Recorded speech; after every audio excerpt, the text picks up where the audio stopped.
Hey everyone, welcome back to the Storyteller Soul Lounge. We're here for episode 7. Follow the thread. This is going to be one of my favorite episodes to finally start in on, and probably one of the most difficult, because now I'm diving into exploring the actual pilot script of the Revisionists more.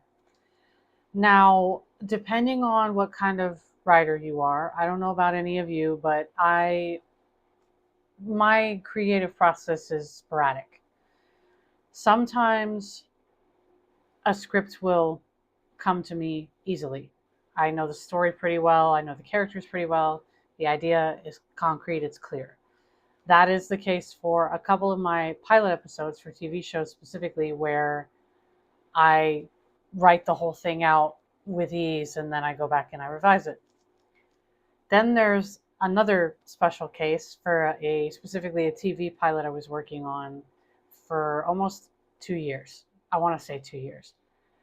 And it was because that came to me in bits and pieces, where I was meeting the two lead characters of that TV show idea first, before I even thought of dialogue and story plot.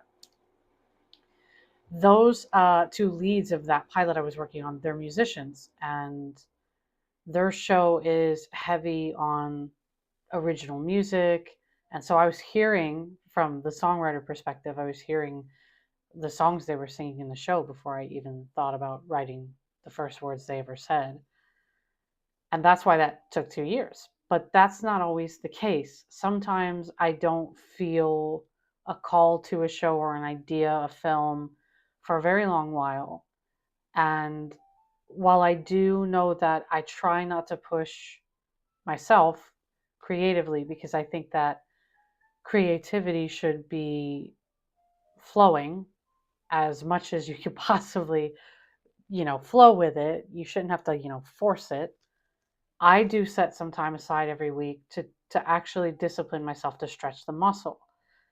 And with a show like The Revisionists, since I'm doing this on the fly, I have to use tools that promote more of the thinking rather than just kind of going with it.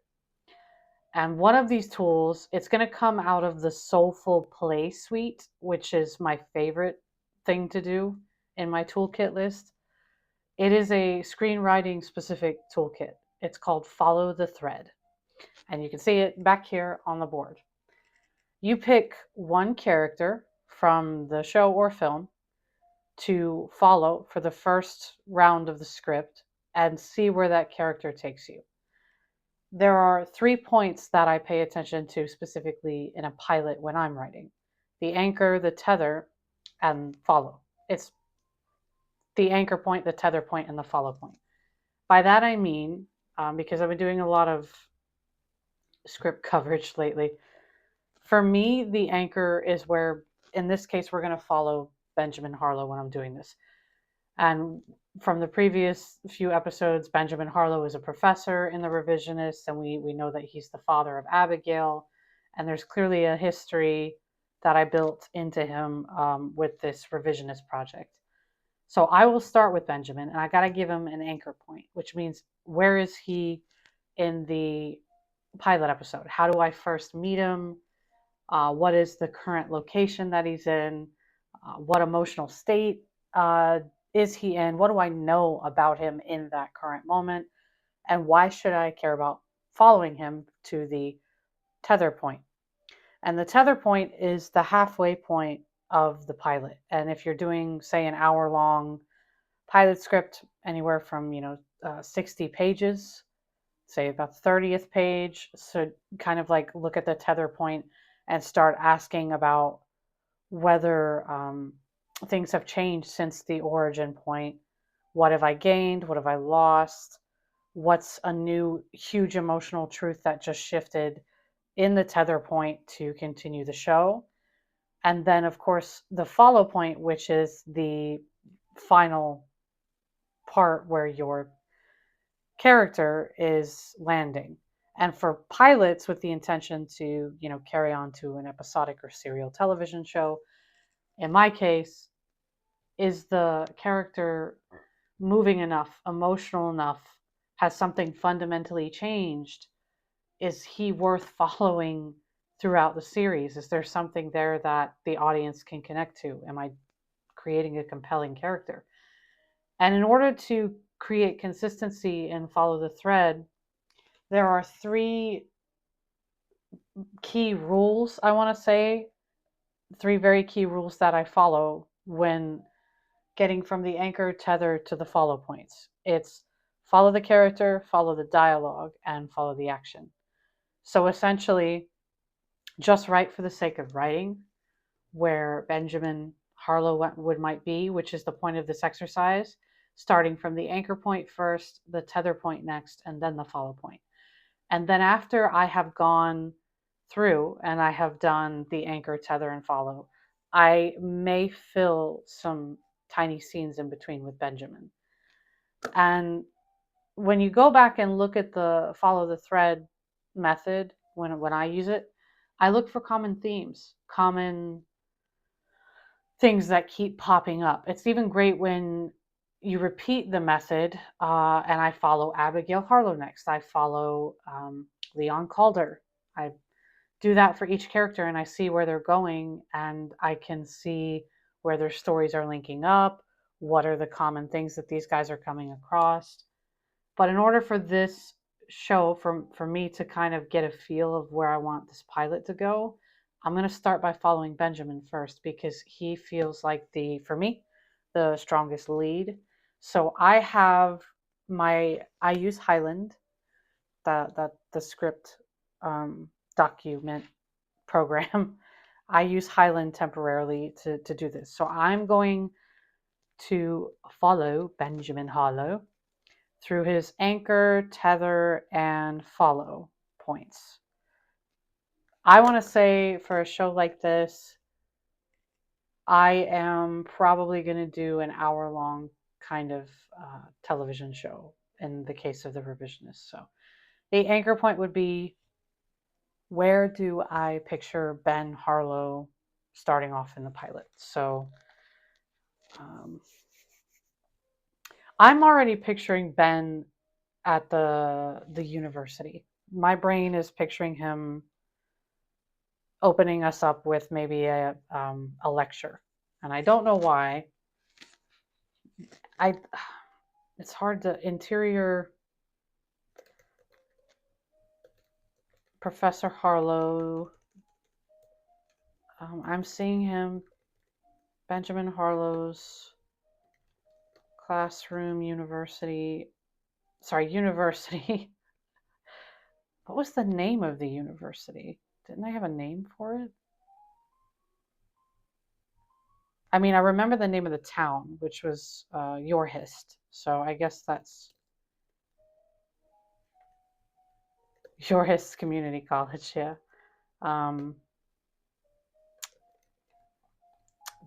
Ben's classroom. Sorry, I'm clicking. I don't mean to do that. Okay, so Yorhist Community College, Ben's classroom, morning.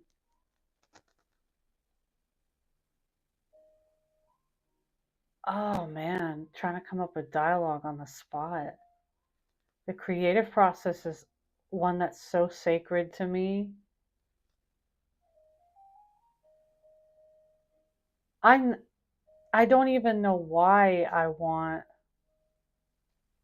Okay, so the other thing is there is no guarantee that just because I see Ben at the university first in my head, his anchor point, does not mean that's where the pilot will actually begin. Because, you're only focusing on one character. So even if there's like other scenes that I'm going to want to put in the pilot, it might not be Ben starting off the show. I try to do my best to do that because he's the protagonist. So I think that it would be important to introduce him pretty fast because one of the things that I often care very much about, and I'm sure I'm not the only one, is especially in TV shows and film, the first 10 minutes of a particular project are critical. You're introducing protagonists, and when I'm watching like a movie and a film, sometimes when I'm watching a movie and a TV show, both of this works. I'm rambling. Um, I sometimes like look at the 10-minute mark and I look at everything that I had just seen in those first 10 minutes. Did I meet the protagonist? Did I get an idea for the plot of the show, the tone of the show? Do I know where this is going? And am I intrigued enough to continue beyond 10 minutes? Now, I usually don't turn off a television show or movie in 10 minutes, but I am, as a writer, consciously like looking for these things now when I'm watching things to kind of stretch the muscle for myself. Like, what do I think personally is a good, 10-minute opener for a pilot? And in one of these episodes, we're going to focus on my 10-page test, which I use in script coverage.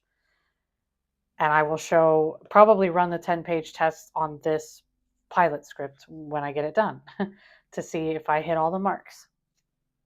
But the action and the dialogue in this and the anchor point is so tough because I can't even think about the tether and the follow right now. I'm trying to see where I want Ben to be. The questions being, how do I first meet him? Okay, he is in the Your Hist Community College. He is teaching a lecture. More than likely, he's a history professor, so he'll be talking about a piece of history.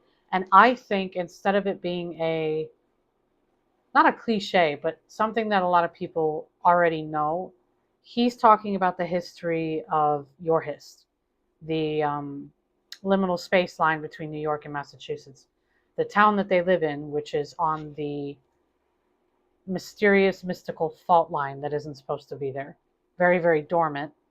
And I think he'll talk to the students about the history of the town, the fact that the town is an anagram and spell for Your Hist is history. History of Your Hist and the infamous mystical fault line they live on. I like that. It's essentially like a portal. Someone found out it's a portal. Mystical fault line with the ability to harness its magic. Um, Current world, we already know where he's at, and the emotional state he's in, enthusiastic. I know he is. He's a nerd. He would enjoy talking about this. What kind of dialogue is he saying and action? Okay, well, he's teaching a class about the history of Your Hist. At the front of the... I'm not going to get, because of the sake of while filming and doing this, I'm not going to get all technical about the action and the dialogue because revisions come after. So I'm not going to even remotely worry about how any of this sounds polished. Excuse me. Maybe we don't see his face right away. We just hear him talking about something. So then off screen, he's talking to the students. I don't want to say the history of Your Hist goes back.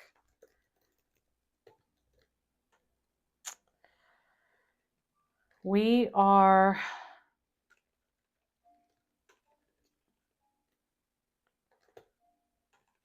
history of this town goes back as far as the early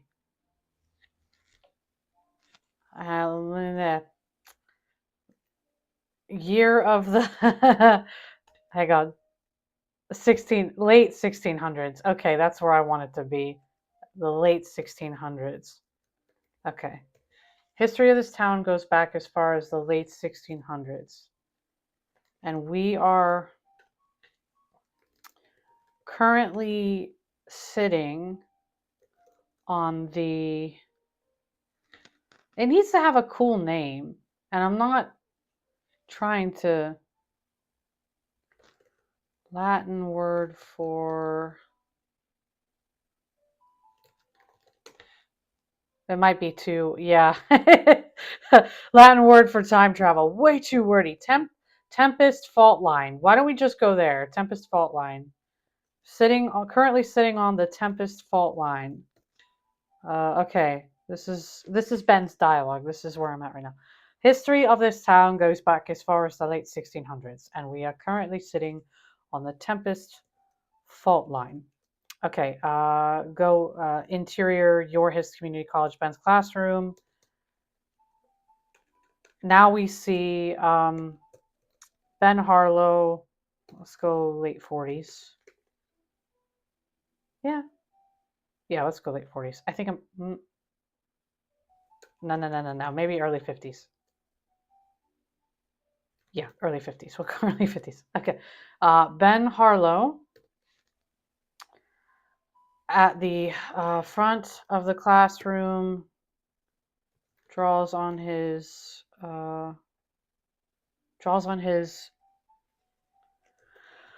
board while college students observe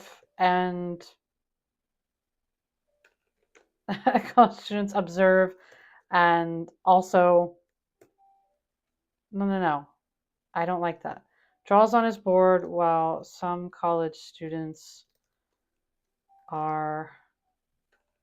observe while others are on the verge of sleeping. Okay.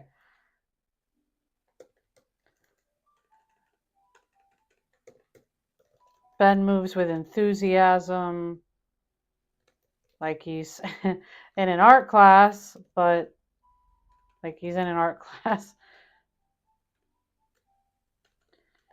Okay, and then we're going to continue the dialogue.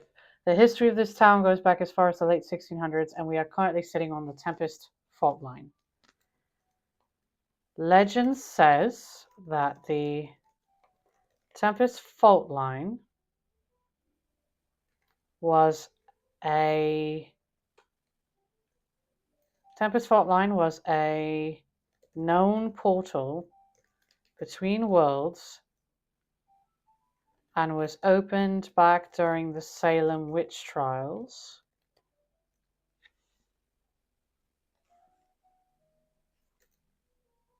During one of the biggest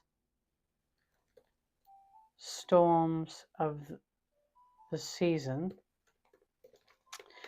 Now it's just gibberish. Okay, legend says that the Tempest fault line was a known portal between worlds and was opened back during the Salem witch trials during one of the biggest storms of the season.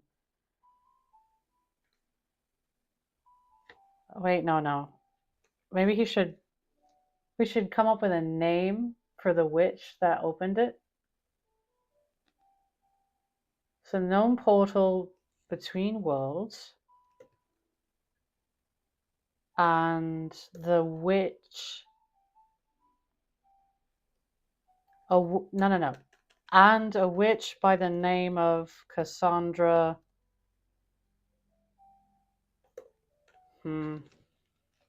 Cassandra, I know it seems a little on the nose, but I'm just kind of going with it. Legend says the Tempest fault line was a known portal between worlds, and a witch by the name of Cassandra.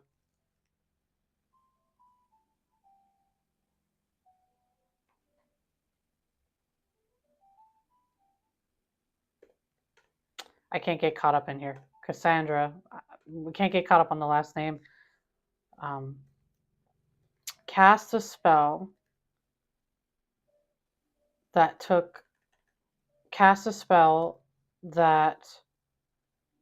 created an alternate reality with which we are living in now.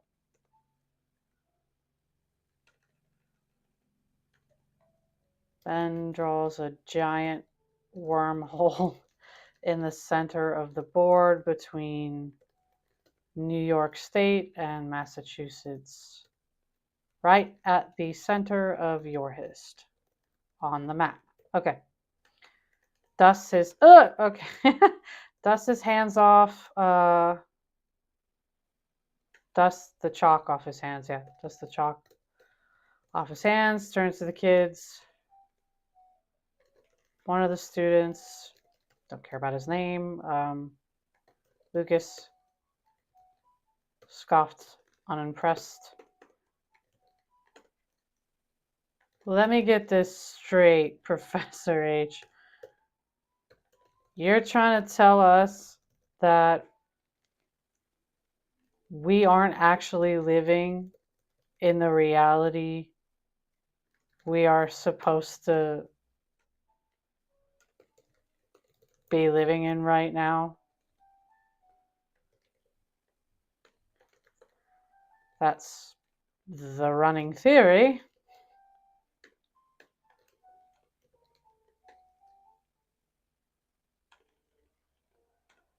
But it's all. But then again, they don't call them legends for nothing. Okay, or myths for nothing.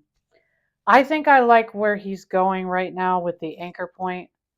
I don't want to get too far ahead with this because I know I'm typing in real time. The tether point, the middle point. Where do I want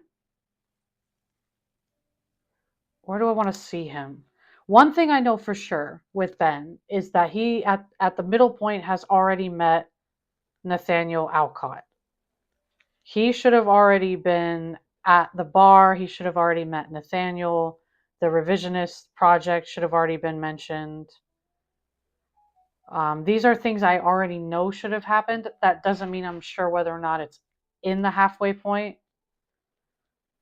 But I'm also kind of thinking either the group has gotten together or there was an incident that brings them together. The group of, Leon and Zay and all of them. So by this point, Ben should have already had this information. Like I said, I don't know if it's going to be the group is already together or if he had just met Nathaniel. And I don't think in my opinion, I don't think that this would work if I kept the pacing that slow where he doesn't meet Nathaniel till halfway through. I don't know if that would be a smart case or not, but I would have to really see the full script come out to know if the pacing's too fast or too slow.